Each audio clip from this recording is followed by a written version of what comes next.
Atenção! Começa agora uma teleaula de História do Ensino Fundamental. Você vai assistir a teleaula de número 6. Bons estudos!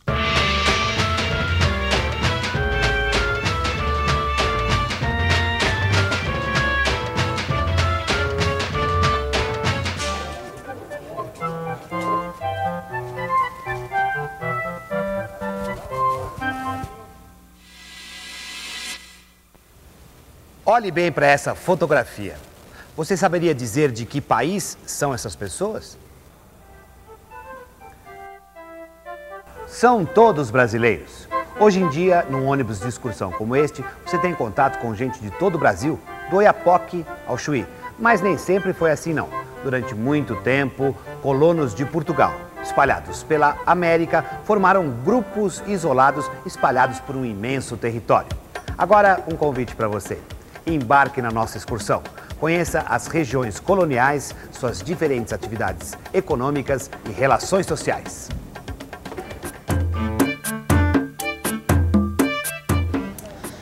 Deste terminal rodoviário partem e chegam ônibus de todas as regiões do Brasil. Se eu quisesse ir para Vacaria, que fica em Rio Grande do Sul, era só comprar uma passagem e embarcar. Mas nem sempre foi assim tão fácil conhecer o país. No final do século XV, Portugal e Espanha assinaram o Tratado de Tordesilhas, que dividia o Novo Mundo em duas partes. A região daqui para lá pertencia aos espanhóis e daqui para cá aos portugueses. Assim, quando chegaram ao Brasil em 1500, os portugueses só tinham direito a esta faixa de terra no litoral. Hoje o Brasil é assim, tem este contorno. Mas por que será que os portugueses romperam o Tratado de Tordesilhas? E como eles conseguiram aumentar tanto assim o nosso território colonial? As respostas para essas e outras perguntas estão na nossa aula de hoje. Nós estamos atravessando agora a região do Nordeste Pastoril. Esta região foi colonizada pelos portugueses a partir do século XVII. Como o próprio nome está dizendo, a região pastoril tinha pastos. Isto é, servia para a criação de gado. Agora, atenção para o rio que aparece no mapa. É o São Francisco. Os rios eram muito importantes para a criação de gado, como dizia um escritor daquela época, Antonil. E por que as fazendas e os currais do gado se situam onde há largueza de campo e água sempre manente dos rios ou lagoas?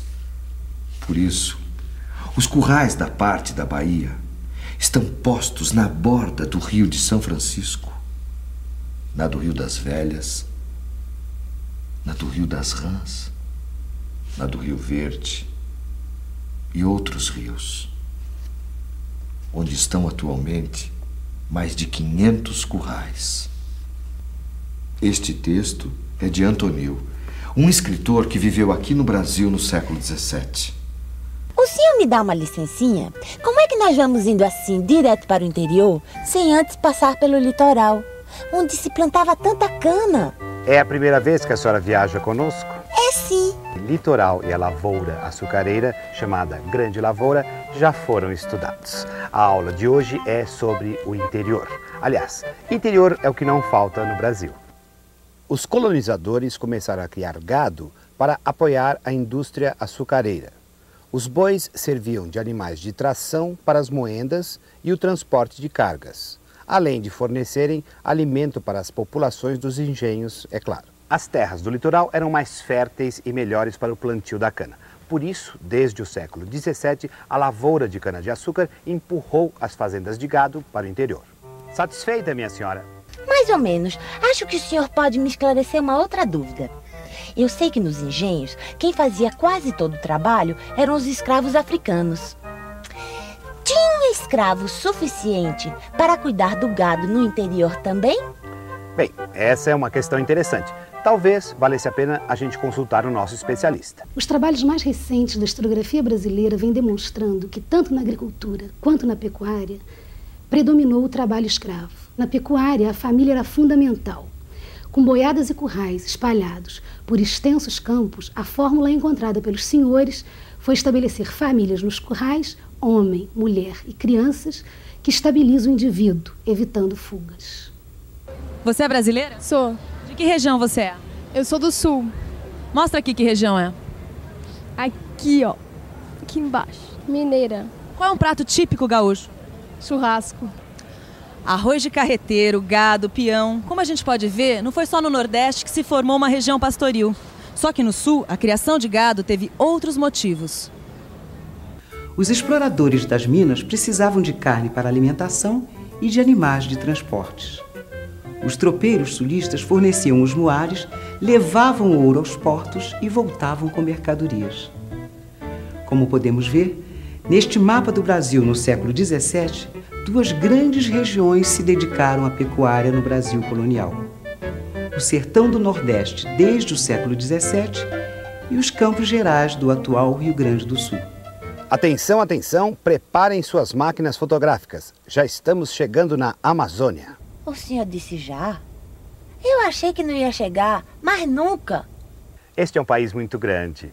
E se a senhora acha que nós demoramos a chegar viajando neste ônibus ultramoderno, calcule a viagem do litoral até aqui no século XVII. Eu é que sei. Trabalho na extração da borracha e até hoje a selva é difícil de enfrentar. Tchê, eu estava aqui matutando. Aqui não tem pasto, não é verdade? Bah, não dá para criar gado. E muito menos para plantar cana. Por isso mesmo, quem primeiro se aventurou por aqui foram os padres que vieram catequizar os índios. Eles organizavam aldeias chamadas missões. E eles pertenciam a várias ordens diferentes religiosas, inclusive a dos jesuítas. A solução encontrada foi aproveitar as riquezas naturais que ali existiam. Eram as drogas do sertão, que deviam ser coletadas pelos trabalhadores indígenas. Essa situação causou uma série de conflitos entre missionários e colonos, porque os missionários acusavam os colonos de abusar do serviço dos índios, atrapalhando o seu serviço nas roças e prejudicando a catequese.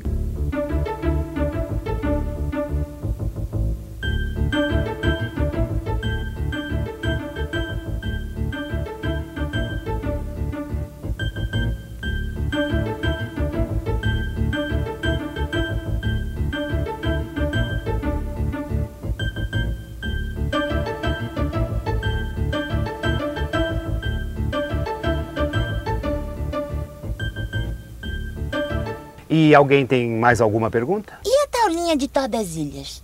Por quê? Ou eu muito me engano, ou os portugueses, jesuítas, tropeiros, criadores de gado, a essas alturas, devem estar bem longinho do litoral, não é mesmo? Não foi só no norte, sul, nordeste que a linha de Tordesilhas se rompeu. No século XVI, os habitantes de São Vicente começaram a ir para o interior no Planalto.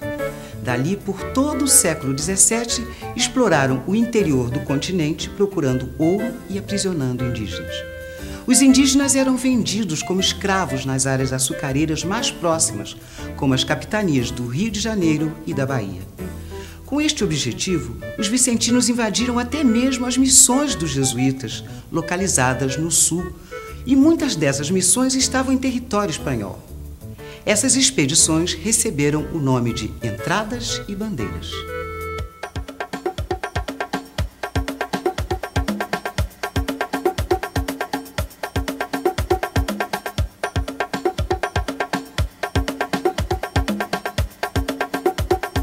Quem foi a Anhanguera, você sabe? Não, não conheci. Você sabe quem foi Fernão Dias? Não. Quem foi Raposo Tavares? Um bandeirante. Os bandeirantes ficaram famosos por terem empurrado a linha de Tordesilhas um pouco mais para o oeste. Além disso, descobriram ouro e pedras preciosas.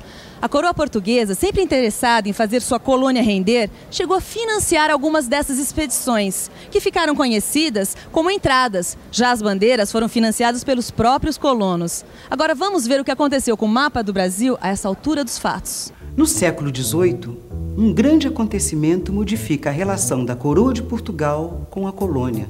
A descoberta de ouro e diamantes, onde estão hoje os estados de Minas Gerais, Mato Grosso e Goiás. Portugal passava por uma crise financeira grave. A riqueza da região das minas era a solução. Nós estamos quase chegando a Minas Gerais. Os senhores sabem onde está Minas Gerais? Uai, Minas está onde sempre esteve, senhor. Não, eu disse historicamente, meu senhor. Depois da descoberta das riquezas minerais, a região se tornou a menina dos olhos de Portugal. Bem, o padre Antonil também escreveu sobre isso. A sede insaciável do ouro estimulou a tantos a deixarem suas terras e a meterem-se por caminhos tão ásperos como são os das minas. Dizem que mais de 30.000 almas se ocupam umas em catar e outras em mandar catar nos ribeiros do ouro e outras em negociar. Cada ano, vêm das frotas quantidades de portugueses e de estrangeiros para passarem às minas. Das cidades, vilas, recôncavos e sertões do Brasil, vão brancos, pardos e pretos e muitos índios, homens e mulheres, moços e velhos, pobres e ricos, nobres e plebeus, seculares e clérigos e religiosos de diversos institutos, muitos dos quais não têm no Brasil convento nem casa. Aqui em Ouro Preto, Minas Gerais, ainda podemos ver as marcas da riqueza. Ouro Preto, como outras cidades históricas de Minas, se desenvolveu com a chegada de gente de toda parte em busca de minerais preciosos. É claro que naquela época ainda havia escravos trabalhando nas minas, mas pela primeira vez na história da colônia, o número de habitantes livres superou o da população escrava. E assim chegamos ao fim da aula e ao mapa do Brasil, mais ou menos como ele é hoje. Parece um quebra-cabeça, não parece? Durante o tempo da montagem desse quebra-cabeça, o que pensaria o vaqueiro do sertão nordestino trabalhando aqui na região pastoril do Nordeste? E o tropeiro do Sul? Ou ainda o índio procurando as drogas do sertão? O bandeirante se aventurando pelo interior? Ou ainda o garimpeiro explorando a região das minas? Será que algum deles se sentia de fato brasileiro? E atenção, se liga aí que é hora da revisão. Na aula de hoje, vimos que o território do Brasil foi sendo colonizado aos poucos pelos portugueses. E vimos também que cada região colonial se desenvolveu de um jeito diferente. A pecuária se desenvolveu em 2 locais, no Nordeste e no Sul. Nos 2 casos, a criação de gado fornecia alimentação e animais para tração e transporte. A região das Missões Amazônicas foi colonizada pelos jesuítas, até eles serem expulsos do Brasil. Os jesuítas fundaram as missões. Na região de São Vicente, hoje São Paulo, parte da população partiu para o interior, à procura de índios para escravizar e de riquezas minerais. Foram as entradas e bandeiras.